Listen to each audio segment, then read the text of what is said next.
Hey everyone, we're just getting started here. Obviously, if you are clicking on the thumbnail, you know the topic of the discussion today centers around the case against James Comey, former FBI director, and thorn in the side of President Trump. This case that uh, most legal scholars said had plenty of holes in it to begin with, has not gotten any better. And today, some believe a judge may have had enough of this case because he says there's simply no case here, and beyond the evidence or lack thereof, or speculation about how evidence is being turned over to defense attorneys for James Comey, it appears that some of the actions of the interim U.S. Attorney, Lindsay Halligan, who you also see on the screen here, uh, may be horrifically incompetent, I think is a safe way to put it. Uh, this is not the usual U.S. attorney. The U.S. attorney appointed by President Trump back in January was fired. He was terminated because he said that there was not enough evidence to bring in this case against James Comey. Halligan, who was, I believe, an insurance attorney, and I believe she was an insurance attorney, had never prosecuted a case in a court of law. And she was installed as the interim U.S. attorney, basically with the specific directive from President Trump to charge James Comey of a crime. And apparently that is falling apart horrifically. The development today in the courtroom that has stunned people that were there, interim U.S. Attorney Lindsay Halligan was called to the stand to testify. Uh, and she said two grand jurors reviewed the final indictment it handed up against former FBI Director James Comey. Now, to put that in perspective, two people do not make a grand jury. That means that the U.S. attorney, or the interim U.S. attorney here, admitted under oath that the grand jury never saw the indictment that she filed with the judge in a federal court. Whether that is intentional or unintentional, that is beyond inappropriate, improper, and some would argue illegal. An indictment that a grand jury never saw. Uh, Comey's attorneys immediately called this a not a real indictment and want it dismissed. The judge reported by CNN, said that they will not make a final decision today because the issues are, quote, too weighty. But they did demand that the Justice Department, Judge Michael Nachmanoff, directed the Justice Department to respond by 4 p.m. Central, 5 o'clock Eastern tonight, to the revelations that interim U.S. Attorney Lindsay Halligan never presented the charges James Comey now faces to the full grand jury for approval. That is unbelievable. I have never heard of that before in an American court of law. Prosecutor said that instead of presenting a new indictment to the grand jury after the grand jury rejected the indictment that they were presented, which originally included 3 counts, 2 were part of the indictment given to the judge. Halligan simply brought an altered version to the magistrate's courtroom for the grand jury's foreperson to sign. So the foreperson signed it, even though it wasn't the one presented to the grand jury. Judge Michael Nachmanoff quickly called Halligan, who was the only prosecutor who's presenting the case, presumably because no other attorney wants to take this case, asking her to confirm that the entire grand jury was never presented the altered final indictment. The judge started, "Am I correct?" Halligan interrupted the judge, saying, "No, you're not." She said that there was one additional grand juror in the magistrate's courtroom and quoted her back and forth with that judge. "I'm familiar with the transcript," Judge Nachmanoff said. He then told her to sit down. Apparently she wasn't under oath then. Calling Lemons back to the stand, Nachmanoff asked, "Am I correct that the new document was never presented to the grand jury for approval?" Now, Lemons carefully responded. Just want to make sure that we have the correct names here. Lemons was the other prosecutor that is in the courtroom with the interim U.S. attorney. The judge said, "Am I correct?" Lemons carefully responded, CNN, saying, quote, "I wasn't there, but that is my understanding." Comey's attorney immediately argued to the judge that there was, in fact, no actual legal indictment in this case and the case needs to be thrown out. There is no indictment, he said, adding that the statute of limitations has now passed and that there is no reason to continue this case. Again, this largely has to do with an accusation that Comey lied to Congress when he was testifying under oath back in 2020 about the origins and the background information on what led to the Russia investigation and what went on during the Russia investigation. Senator Ted Cruz asked a question of Comey. The question wasn't specific. Comey answered it. Experts have kind of weighed in saying it appears that what Comey said was the truth and was accurate. There were just other aspects of what was going on that he didn't allude to because he didn't have to. The question wasn't specific. I know this is kind of legalese, but that's how it works. And so in order to prove that he lied to Congress, this seems like a pretty shaky case. And that's why the U.S. attorney appointed by Trump back in January told the Department of Justice that there was not enough evidence to try this case. They didn't believe that they would ever get a prosecution before a jury. And that led to his firing by Trump, who then directed Attorney General Pam Bondi to install one of his attorneys to try this case, Lindsay Halligan. Again, one of Trump's attorneys. She's an insurance lawyer, but she's loyal and close to the president, having worked in the White House, but had never prosecuted a case before. She rushed to a grand jury, eventually got an indictment, and then the charges were filed against Comey. Now we're learning that that grand jury rejected the original indictment, presumably for a lack of any evidence, and Halligan then rewrote a smaller indictment and only showed it to the foreperson and possibly one other juror, not the entire grand jury. So no grand jury approved this indictment. Now, did Halligan know what she was doing was wrong? Did she know that this was not a true indictment if this is true and this was presented in a federal court of law? To be perfectly honest, a judge may look very harshly on this act, either by ignorance or deception. So an unbelievable development in this, as the leading prosecutor in this case says that the indictment that they filed in federal court was never seen by the grand jury, the entire grand jury.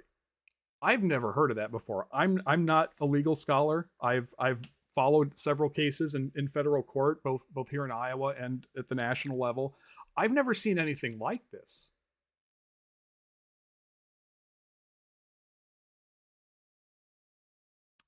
If you have any questions, feel free to share them in the chat. This is, I don't see any way this case is going forward. The real question now is what comes after this case. Is the interim U.S. attorney in legal trouble? Could she even be disbarred, which could even ban her from the type of legal work that she's qualified to do, which is insurance cases?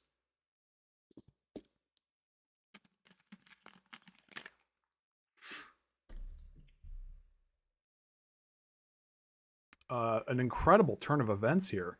I apologize. It's not very YouTube savvy because, you know, this is federal courtroom proceedings. We don't get to see them. Cameras aren't allowed in federal courtrooms. Trust me, having worked in television for the better part of 3 decades, I despise that. I wish that would change. So a fellow prosecutor with Lindsay Halligan, Tyler Lemons, tried to argue that they were just charging Comey for lying to Congress. That's it. That's all they were charging him with. Now, the official charges, let me go back and find those, were making a false statement to Congress and then obstructing a congressional proceeding, presumably because he lied, he somehow obstructed the investigation. Now, this issue came about at this period of time because President Trump won the election.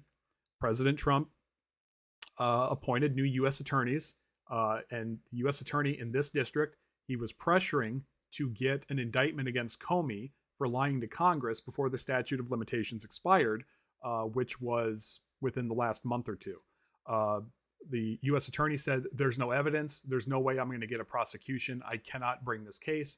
That U.S. attorney was fired, and a new interim U.S. attorney was installed, somebody loyal to President Trump in his inner circle, who's an insurance lawyer with no experience prosecuting any type of case, was put in here simply to charge James Comey. Now we're learning, by the words of the interim U.S. Attorney Lindsay Halligan and her fellow Justice Department lawyer Tyler Lemons, that the grand jury never saw the indictment that was brought forth in this case. The grand jury was given an indictment that included 3 charges, and the grand jury rejected that indictment. Now, if you've ever followed federal proceedings, grand juries, it's not hard to get an indictment because all you're doing is presenting enough evidence in order to file charges. There's no burden of proof. You don't have to prove beyond a reasonable doubt. You just have to present evidence and say there could be a crime that was committed here and charges can be filed. Hi, Lou. Thanks for joining us. But again, I've never seen anything like this.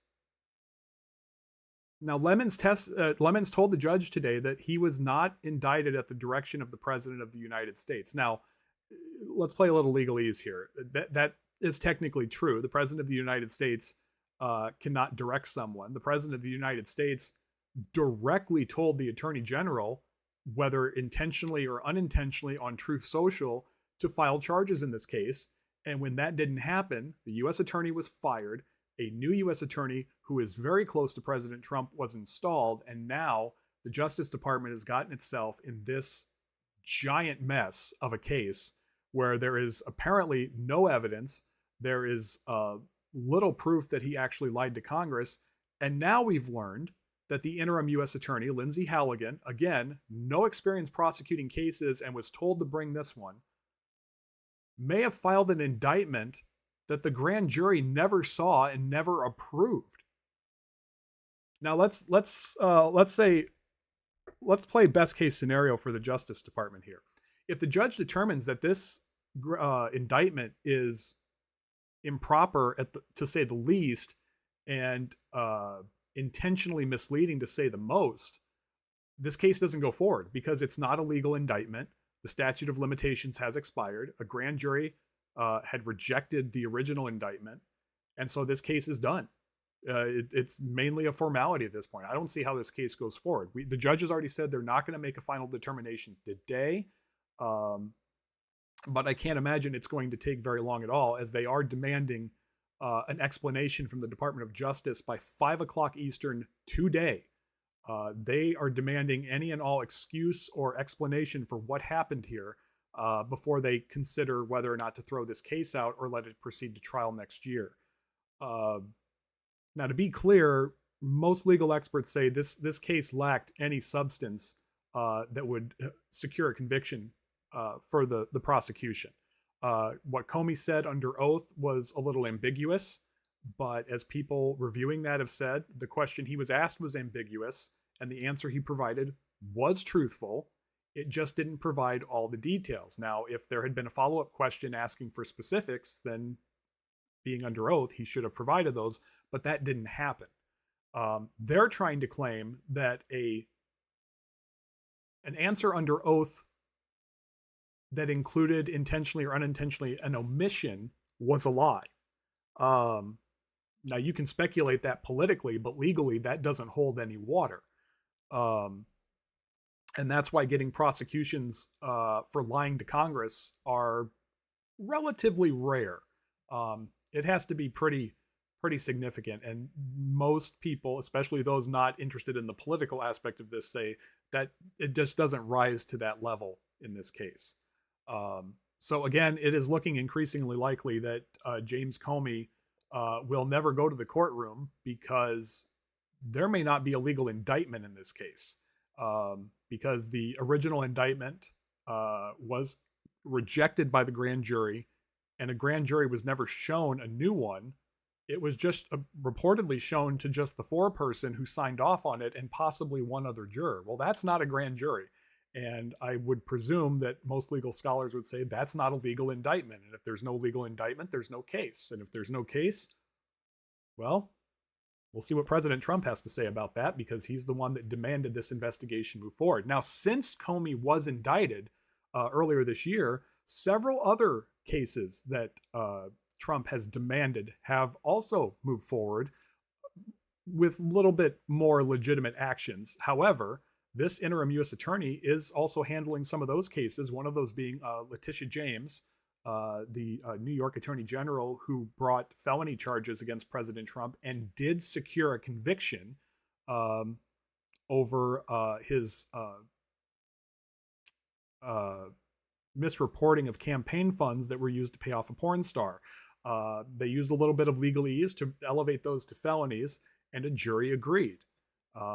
It was the interesting thing about that case is a lot of people who are critical of the president didn't want to see that case go forward because it was the weakest of the four against him, and it was the least serious compared to concealing and intentionally hiding classified documents, actions that allegedly led to the insurrection on the U.S. Capitol, and others as well. So this is stunning today. I've never seen a court case play out like this. So I thought we'd pop on and just see what you think about this. We're not going to be getting any new information until after 5 o'clock Eastern today, so not expecting anything new in the near future. So if nobody has any questions or nobody pops on, we may make this a short one today. But incredible. If you're just joining us, I want to explain what you're seeing on the screen. Directly next to me, there we go, in the image, that's Lindsay Halligan. She is the interim U.S. attorney that was trying the case against James Comey. As far as I'm aware, she's an insurance attorney. She's never prosecuted a case, but she is loyal to the president and was essentially installed when the U.S. attorney refused to bring charges in this case because he said there was no evidence or there wasn't enough evidence, and he was summarily fired by the president.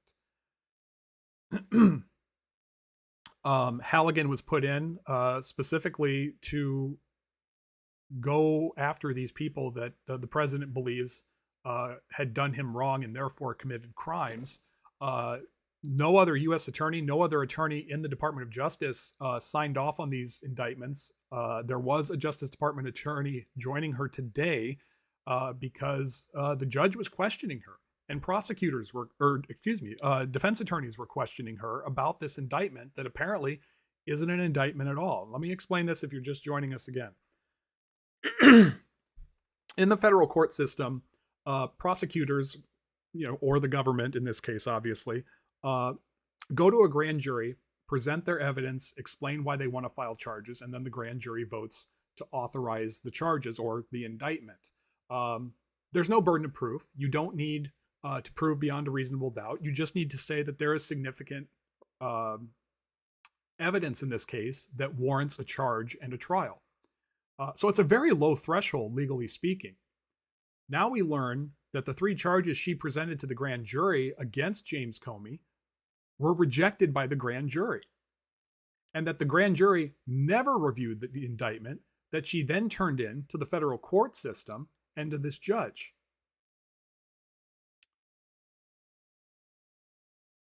They claim that they were allowed to do that because this new indictment wasn't a new indictment. When the Department of Justice attorney Tyler Lemons said that to the judge immediately called interim U.S. attorney Lindsay Halligan to the bench, who is, again, the only attorney trying this case because no one else would sign off on it, and asked her to confirm that the entire grand jury was never presented the altered indictment which was brought before the court. The judge said, "Am I correct?" She said no. She said there was one additional grand juror in the magistrate's courtroom, and quoted her back and forth with that judge. So she's claiming that the grand jury 4-person and another grand juror saw the modified indictment that was brought before the court and signed off on it. That's not how a grand jury works. You can't sideline a couple of people and say, "We'll sign off on this. We just changed it a little bit so that the grand jury wouldn't reject it." That's not how any of this works. And so immediately Comey's attorneys are saying, well, this is an illegal indictment, therefore there's no indictment, there's no case. And I would be shocked if a judge didn't agree with them. However, I believe the judge did say, let me double check this. I believe the judge said Judge Michael Nachmanoff said he would not make a ruling today on whether Comey is being vindictively prosecuted after the revelation that a full grand jury never saw the final indictment handed against him. saying, quote, "The issues are too weighty and too complex." Uh, I don't think that's good news for the prosecution. That tells me that the judge, I don't know if anybody can argue that this case is going to be thrown out. The question is, what is the judge going to do to the prosecution? What is the judge going to do to this interim U.S. attorney?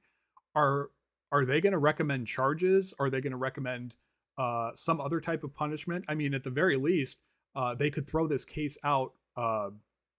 Forgive me, I don't remember the specific term. I don't want to say with malice, but there's a legal term that when a ruling is handed down, it imposes punishments on the party that lost. And so in this case, they could tell the Department of Justice, you should have never brought this case. You wasted our time. You wasted the time of U.S. citizen James Comey, former FBI director, and therefore you need to pay Comey's legal fees and any other fees accrued in arguing this case. I could certainly see that.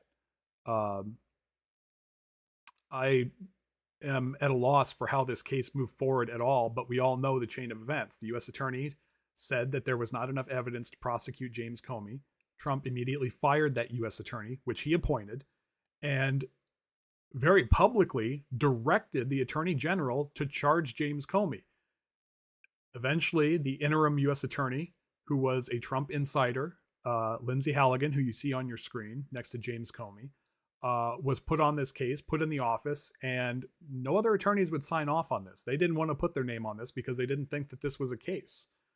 She did, but she has no prosecutorial experience, and it apparently shows because she clearly, based on what she and another U.S. attorney and the judge are saying in the courtroom on the record, it appears they didn't know how a grand jury works.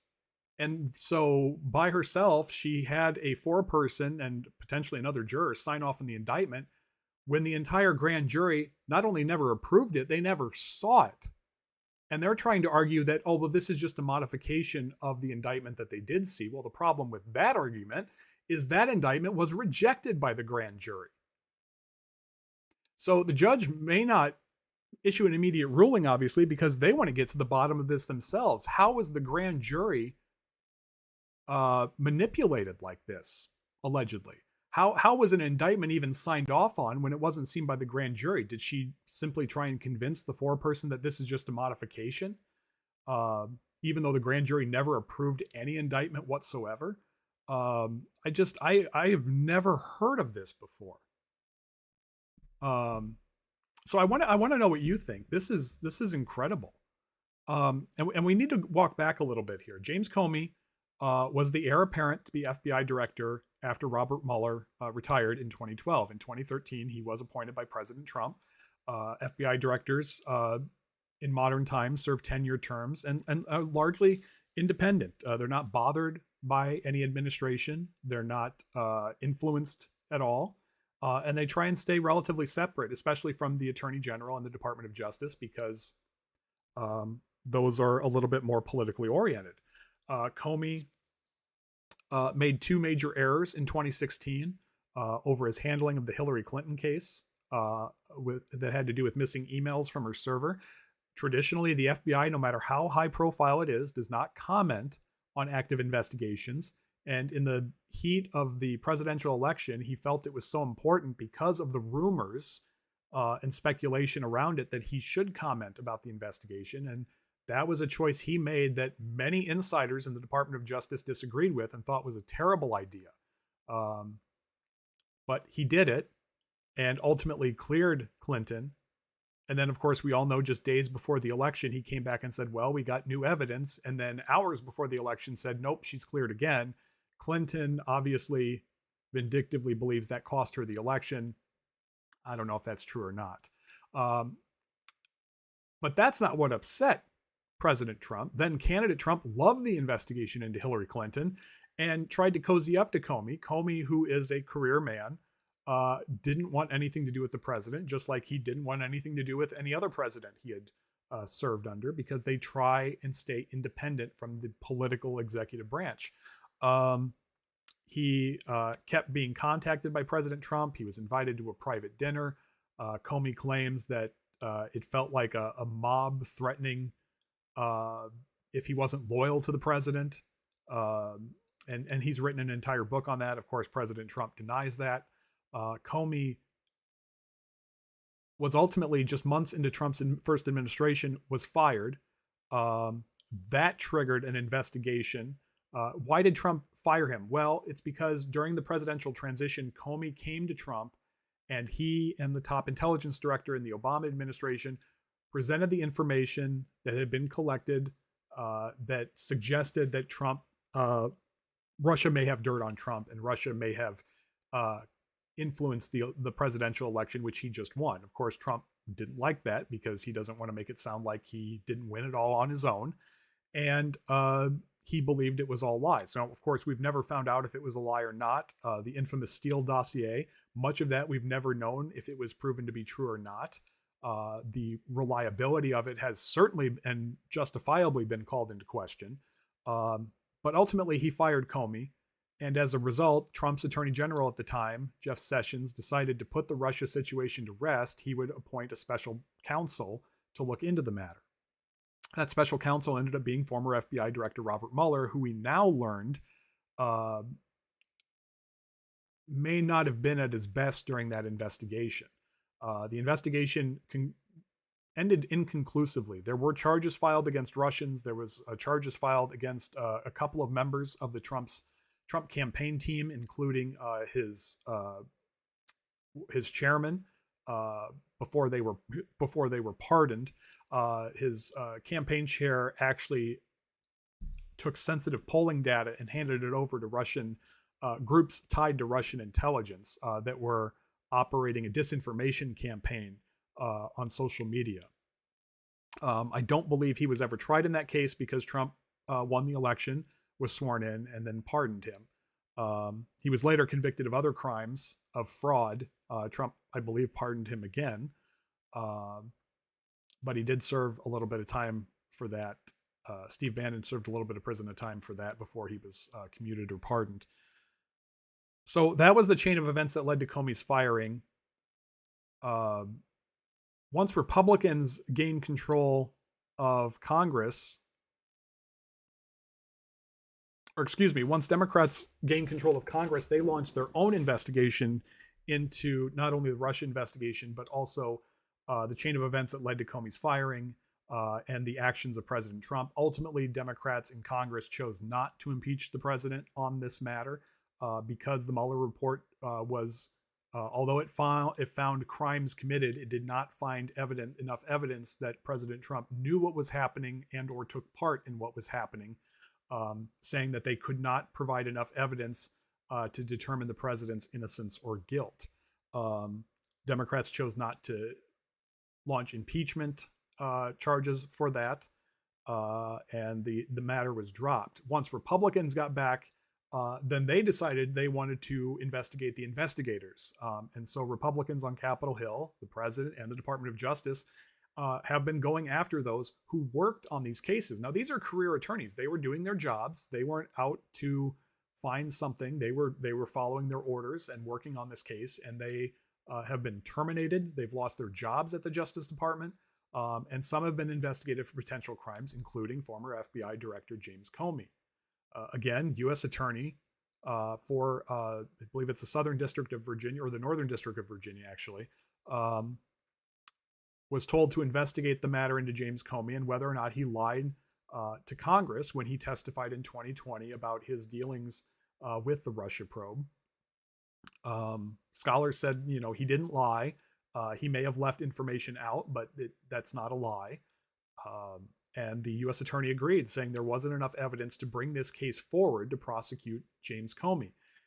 When that came out, Trump was furious. He fired the U.S. Attorney and very publicly, whether that was on purpose or not, ordered his Attorney General to charge James Comey for lying to Congress, as well as other people. Replacing the U.S. Attorney was the now interim U.S. Attorney, Lindsay Halligan, who you see on your screen. She is a close aide to the president. She has no prosecutorial experience. She's an insurance lawyer by trade. She was installed and single-handedly filed the indictment against James Comey, or secured the indictment, rather, with the grand jury that led to these charges in this case. The problem is, and what we've learned today, is legally she may have never have gotten that indictment from the grand jury. In fact, the grand jury reportedly rejected the original indictment, which included 3 charges. Halligan reportedly then rushed out and changed it to 2 charges, which you can do, present it to the grand jury and approve it. But that's not what she did. According to what she told the judge today in the courtroom, as well as a separate Department of Justice attorney, that modified indictment never went before the grand jury. It went before the 4-person and 1 juror who signed off on it. Well, that's not a grand jury. And so immediately Comey's attorneys jumped up and said, well, this is an illegal indictment. Therefore, there's no indictment. There's no case. The judge has basically has told the Department of Justice, you have until 5 o'clock today Eastern, so we have about 3.5 hours to explain yourself. And that they won't rule tonight. I can't imagine that ruling taking too long because there's no case here. There's no case here because there's no indictment here. The indictment was never approved by a full grand jury. The question now is, based on what the Justice Department provides as an explanation later today, what will the judge do beyond throwing this case out? Will they impose sanctions on interim attorney Halligan? Could she face disbarment over her actions? All of this is very true. And the judge may insinuate that a crime was committed here by submitting an indictment that was never seen by a grand jury. Boy, it's ironic in a case claiming that the FBI director or the former FBI director lied under oath to Congress, that an interim U.S. attorney may now be accused of lying to a judge and lying to the federal court system by submitting a signed indictment that was never approved by a full grand jury. Now, I would say criminal charges for that are highly unlikely. But for Lindsay Halligan personally, this could be devastating because this could affect her career. And it's unbelievable that it would come to this, but it is a sign that when President Trump hasn't gotten what he wanted from the Department of Justice, people have been fired, loyalists have been installed, and have done what the president wanted to do, even if that means losing decisively in court cases because of a lack of evidence or a lack of reasonable doubt or suspicion. So this is incredible. If you have any questions about how this all played out, any questions about how it works, let me know in the chat. As always, like and subscribe. That always helps the channel an incredible amount. But just wanted to pop on here because this is such an interesting development in this, that we're learning that a sitting U.S. attorney, interim U.S. attorney, of course, in Lindsay Halligan, would have submitted an indictment that was never approved by a grand jury, that was merely signed off on by a 4-person and witnessed or signed off on by another juror. That's not a grand jury. The grand jury reportedly rejected the only indictment they saw, which included 3 charges. The final indictment presented to the court had 2 charges, making a false statement to Congress and obstructing a congressional proceeding. If this case is thrown out and the Department of Justice does not satisfy the judge's demand for information or an explanation as to how the hell this could happen, then it's over.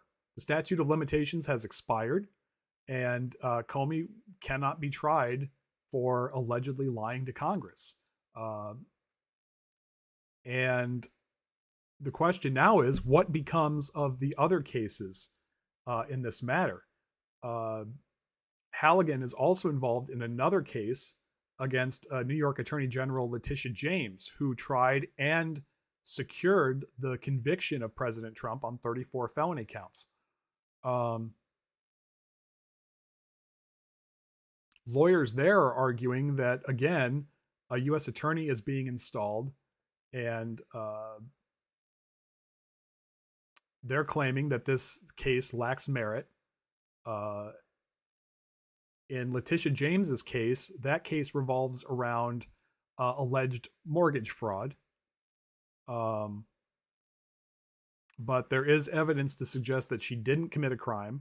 But there may have been an inappropriate filing of taxes, and that that can be a crime.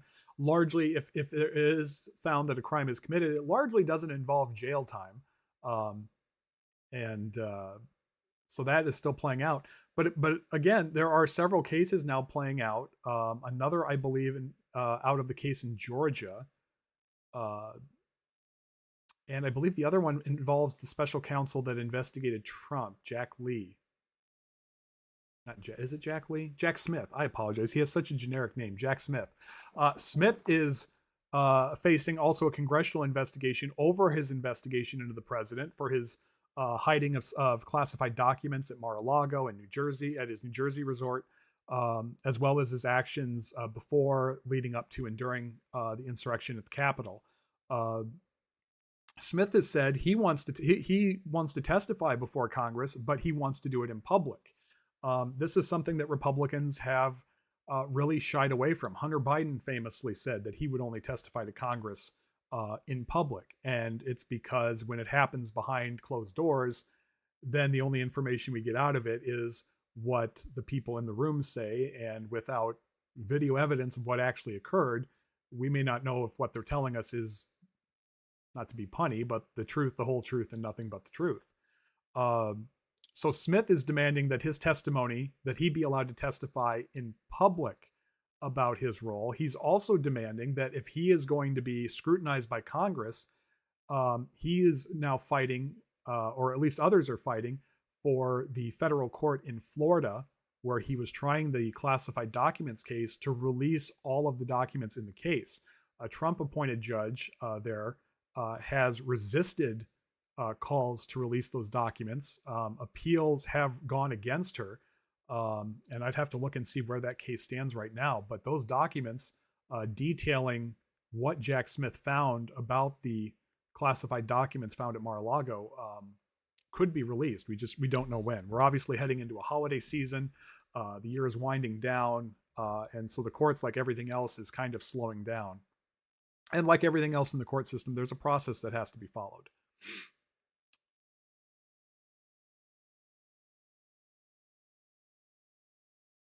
Attorneys for James Comey argued that the case needed to be thrown out because, and this is a quote, the president's hate or animosity or dislike of Mr. Comey may be enough to fire him, but it is not enough to use the, quote, full weight of the criminal justice system against Comey. And that is kind of the crux of the situation here, is the claim that the only reason this case is going forward is because President Trump demanded it, and that he is utilizing his authority and his pressure on the Department of Justice to bring forth a case that, in their view, lacks merit. And it is abundantly clear that the judge, more likely than not, is going to agree with that assessment. The question now is, to what extent could they admonish Lindsay Halligan, the interim U.S. attorney, as well as the Department of Justice, who was also in the courtroom today defending her indictment, which she filed, even though it was never seen by a full grand jury. Trump obviously doing himself no favors if he wants to see James Comey prosecuted, because that Truth Social post he sent out demanding the prosecution of James Comey suggests that this was only happening because he demanded it. And that would be clearly another evidence of grounds of dismissal in this case. But I don't see how this case goes forward. I think the decision by the judge not to make a ruling today largely centers around, honestly, probably penning a detailed and likely scathing ruling against the Department of Justice and Attorney Halligan over their handling of this case. Again, Halligan was Trump's hand-picked attorney, second hand-picked attorney. The first one was fired because they said there was not enough evidence in this case. Boy, I wish I had that graphic that I had earlier. Um, but I'll pull up the info right here. Lindsay Halligan, she is 36 years old. She is currently, as we said, the interim U.S. Attorney for the Eastern District of Virginia. Um, Prior to that, she was Special Assistant to the President and White House Senior Associate Staff Secretary. I want to stress secretary is not what most people call secretary. This is a little bit higher level than, say, an office manager. Um, but her work in legal circles has been involved. She worked for a law firm on insurance cases for 9 years. And then she went to work for the president, and she's worked for the president for several years now. She's had various roles in just the last several months in the White House. And then she was essentially installed, and as critics are saying, for the sole purpose of indicting Letitia James in New York, James Comey in Virginia.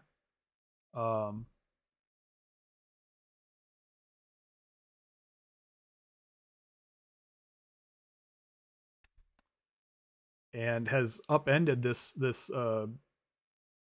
federal district staff. None of the staff attorneys underneath her would sign off on this indictment, would join her on this case, because obviously they feel that there's not enough evidence, as the ousted U.S. attorney believed as well.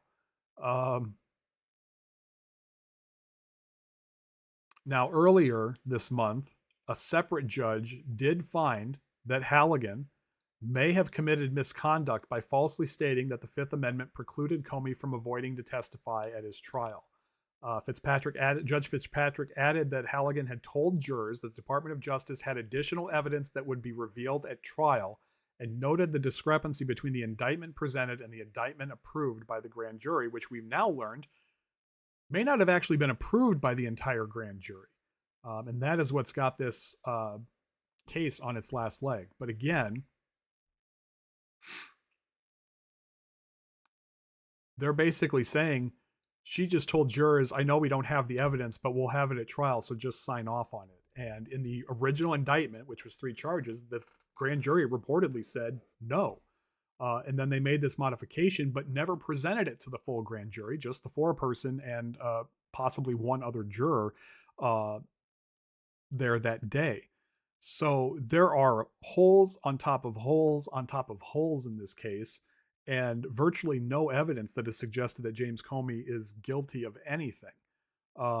Again, she's also trying New York Attorney General Letitia James again after President Trump demanded she be prosecuted, claiming that she committed mortgage fraud because of how she classified primary residences on her tax returns. Now, that may have been an error. It may have been intentional. James said she did nothing wrong. Others have confirmed in reports that, in fact, she did spend a lot of time at both residences. And even if there was intentional wrongdoing in that case, it generally isn't the type of case that rises to serious charges or prison time by any stretch of the imagination. James is also trying to get her case thrown out because of Lindsay Halligan's handling of it. And certainly any indictment she received in that case could be called into question if this indictment is deemed to be null and void. I do want to thank everyone for joining us. If you have any questions, share them in the chat. I'd love to hear them. Love to hear your comments as well. Be sure to like this this video and subscribe to the channel as we hope to make more videos in the future. It really does help. But yeah, I don't see any way how this case is going to go forward at this point. It's absolutely amazing to me that it got this far, but this is, whether you like it or not, this is how the Department of Justice is now running as far as it comes to any politically sensitive criminal cases. They essentially live and die at the hands of what President Trump wishes. We had a situation, there have been some people who are loyal or supportive of the president who've seen their criminal cases thrown out. We've seen companies facing significant violations and seen their cases thrown out as well. um, shortly around the time either a plea was made to President Trump or a donation was made to his presidential library. Um, if you are a fan of 60 Minutes, last Sunday, they spoke to attorneys uh, who say that they were fired for not trying cases that lacked evidence. Um, and I'm not sure the best way to explain it, but this is not how the federal justice system is supposed to work. Yes, the attorney general is a politically appointed, congressionally approved position. Yes, the president does appoint the leadership of the Department of Justice, but 98% of the work that goes on in the Justice Department is not political. There are career attorneys, career experts, and staffers that work across a multitude of administrations, because the general theory is that law enforcement and a criminal justice system doesn't change on ideology. It's justice. It's seeking the truth.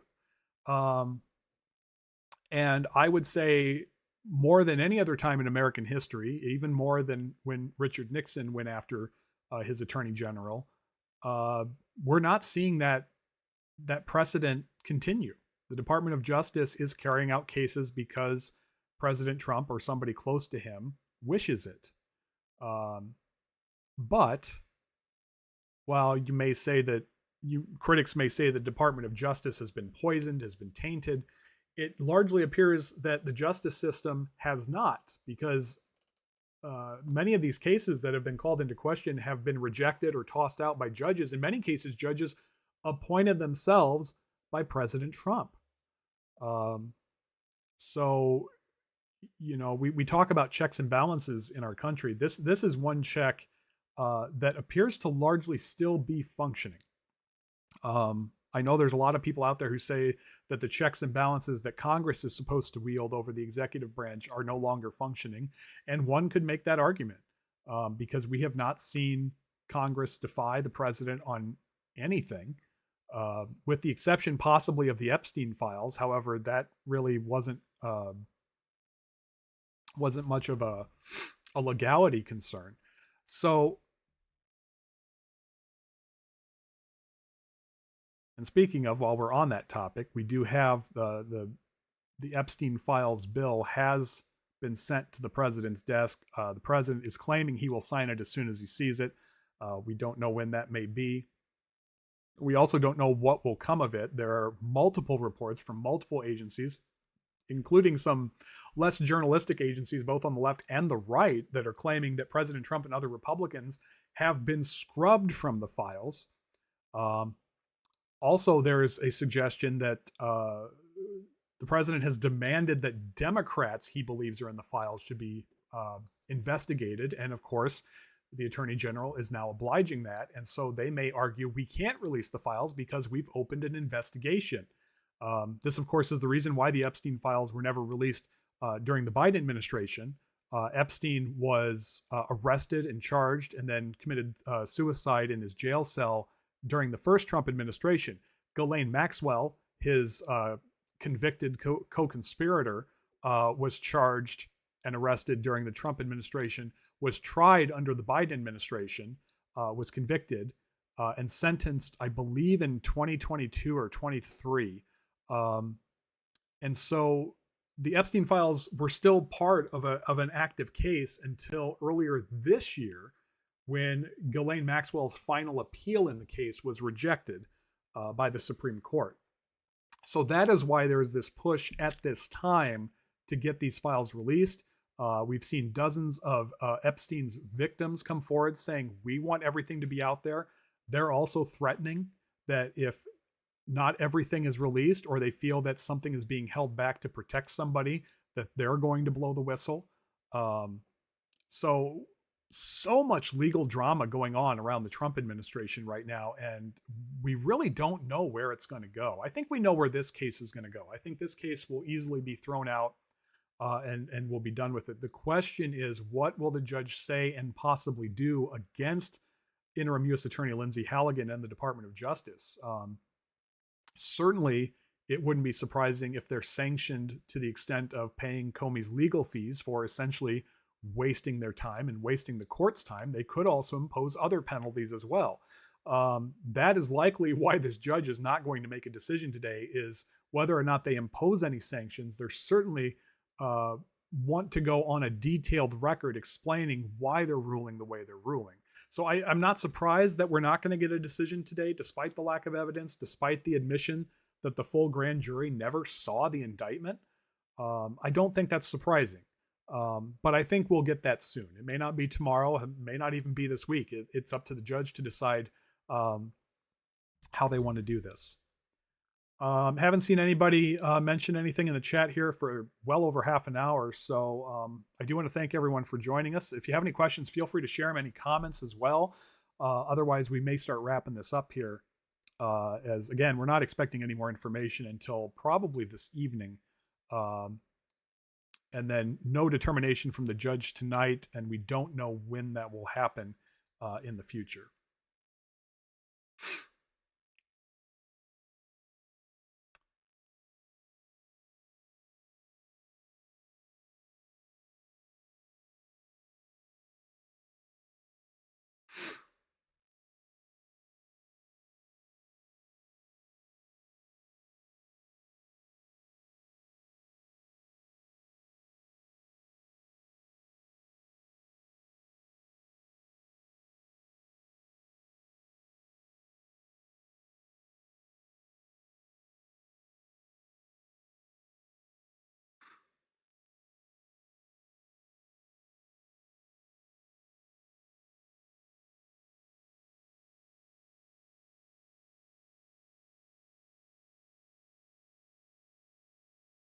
Okay, I think that's going to do it for us. Again, I want to thank everybody for joining us. We just wanted to pop up on here live to do something after this new development came out. And hopefully we can do more of this in the future. But again, the easiest way to help us out with that is like these videos, watch our videos, subscribe to the channel. That is the absolute best way to support what we're trying to do here. And hopefully we will see you again very soon. But for now, again, it appears all but likely that the case against James Comey is going to be thrown out, as it has been revealed that the grand jury never saw the indictment that was presented to the judge in this case. I don't see how the case can go forward, and there is no potential for refiling. Sorry, don't know why we lost the camera there. There's no potential for refiling this because the statute of limitations has now passed. So that'll do it. Thanks for joining us, and we'll see you again for the next one.